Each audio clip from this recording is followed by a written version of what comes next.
Mahilig ka ba sa online gamings at nauubos ang oras mo rito? Alam mo ba na pwede mo itong pagkakitaan kung paano? You got to finish this video. Videos that will make you wealthy and debt-free.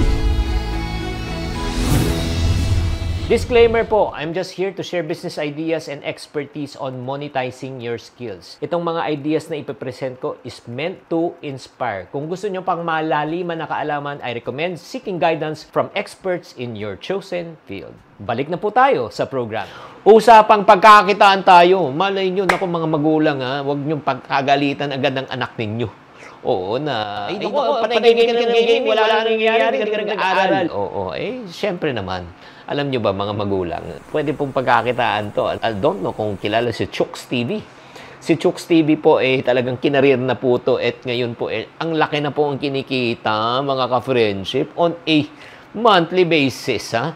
Dahil lang sa kaka-gaming na yan at bibigyan ko po kayo ng idea. Kaya nga mga magulang ha, pakinggan nyo muna, maging open-minded muna kayo. Baka maging career. At mga kabataan naman, please, balansayin naman po natin. Okay lang na mag-gaming, basta huwag nyo kalimutan ang iyong priority na mag-aral at magtapos. Number 1, pwede mong pagkakitaan, gumawa ka ng game streaming channel. Ano po to? Syempre, mag-open ka sa mga platforms like YouTube, Twitch, di ba? Mag-broadcast ka ng live gameplay mo. Tapos mag-commentary ka, di ba? Interactive sessions with your mga followers. So, para involve po sila. So, paano mo gagawin yan? Napakasimple lang po. Syempre, sali ka sa mga gaming forums. Makikipag-collaborate ka sa mga ibang streamers. Tapos, magko-cross-promote kayo. Shoutout kayo. Nako.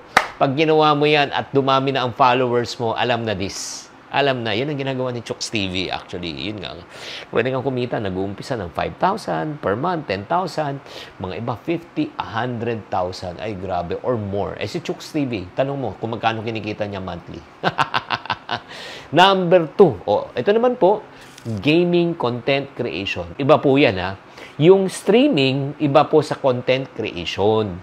Ito naman po, parang gagawa ka ng mga tutorial, walkthroughs, reviews, ng mga gameplay videos sa YouTube or sa social media platform. So, ang goal mo is to educate kasi not everyone knows on how to play your game. Like for example, hindi ako magmamarunong. Hindi ako game expert. Okay? Yung anak ko lang, ang game expert. Parating nakatutok yan dyan. Pero hindi ko alam kung anong pinaglalaro nila. Basta, alam ko lang nagsisigawan sila parati. Gosh! Ho! Mga ganun. May game na sila. So, ang gagawin niyo po, para mas mapansin kayo, i-optimize mo yung content titles, thumbnails, di ba? Siyempre, pagdating po sa social media, ang binibilang po namin yan, views, click-through rates, how long na pinapanood ng videos. And then from there, kung nakilala ka na, magkakaroon ka na ng brand deals, and then syempre naman sponsor, Google AdSense, at pwede ka na kumita ng pera. Gaano kalaki ang pwede mong kitain pag ikaw ay nagtuturo na? May na 10,000, 20,000, or even 6 digits income per month. Pwedeng i-career to.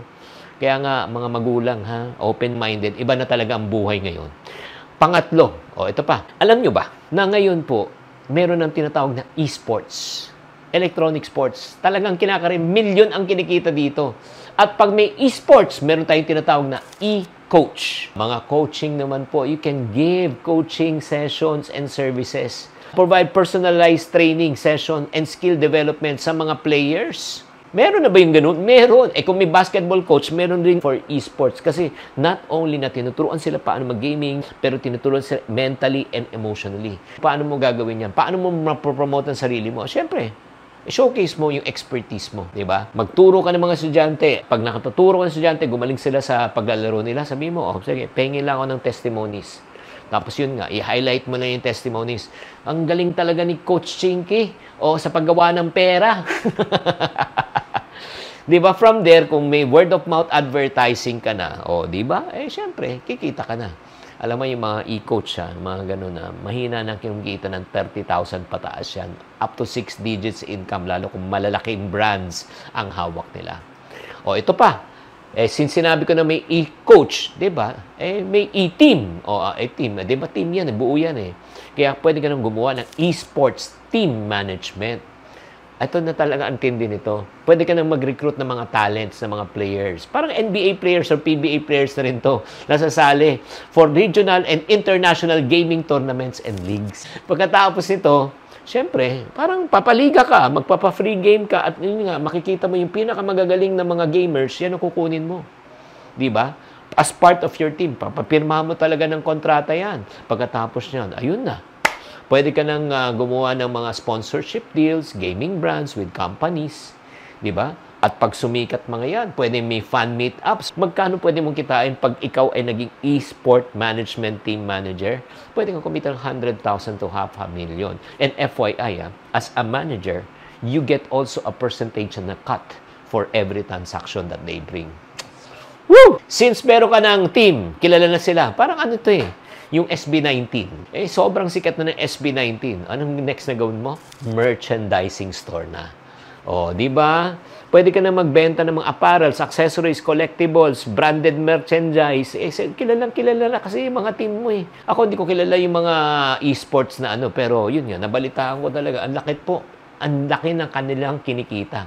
So, pwede ka na mag-create ng online store, di ba? Collaborate with gaming influencers, product endorsements, team gaming merchandise. Nako, ang dami pong opportunity. Magkano pwede kitain dito? Nako, sky's the limit. 6 digits pataas yan or 7 digits per month. Ay, grabe, nagiging interesado ka na ba? Bilang sa magulang, baka sabihin sa anak ko, sige anak, galingan mo pa. Anak, galingan mo pa. Kamustahin muna natin si Lods TV 9367, si MJ Laurel ulit, at si Twisted Fate. Kamusta na? Ito na. Number 6, ang pwede mong gawin, gaming accessories online store. Since specialized na yung gaming accessories po right now, ito na po yung mga gadgets, controllers, headset, tapos keyboards, mousepads, di ba? Pati upuan, kasi kailangan comfortable po yung upuan. So, ang pwede mong gawin, di ba, makipag-partner ka sa mga may brands na ganito, buy low, sell high ka lang, di ba? And then sell it online, di ba? Pwede mong gawin yan. At syempre, dito pwede kang kumita ng additional 20,000 to 6 digits income per month. At kung ikaw ay techie guy, isa pang pwede mong gawin. Pwede kang gumawa ng mobile gaming app, di ba?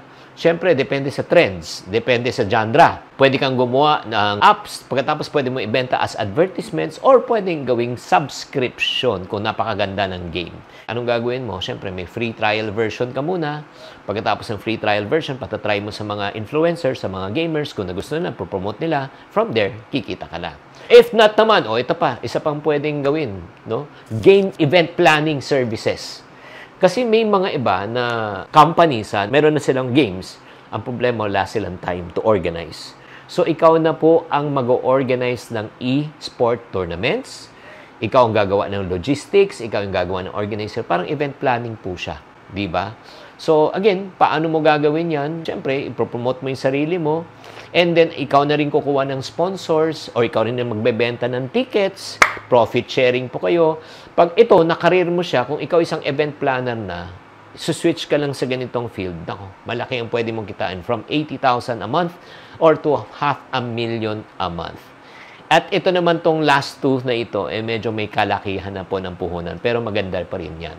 Ito pang isang pwede mong gawin, online gaming cafe. So in other words, maglalagay ka na talaga ng high-performance gaming PC consoles. Hindi na talaga yung pwedeng ordinary. Yung speed, yung RAM, talagang maganda yung quality, mabilis. And then pwede ka magbigay ng early gaming sessions. Or pwede ka rin magpa-host ng gaming tournaments.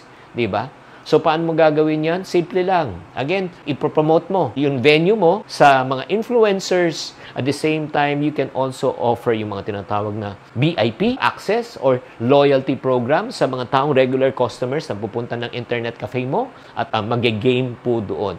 Alam mo, pag you have done and tried, pwede kang kumita ng 50 to 200,000 pesos per month. As a matter of fact, may kakilala ako si Eric Red, yan po yung negosyo nila Meron, I think sila over 50 branches or more ng mga ganitong gaming cafe at ang laki ng kanilang kinikita.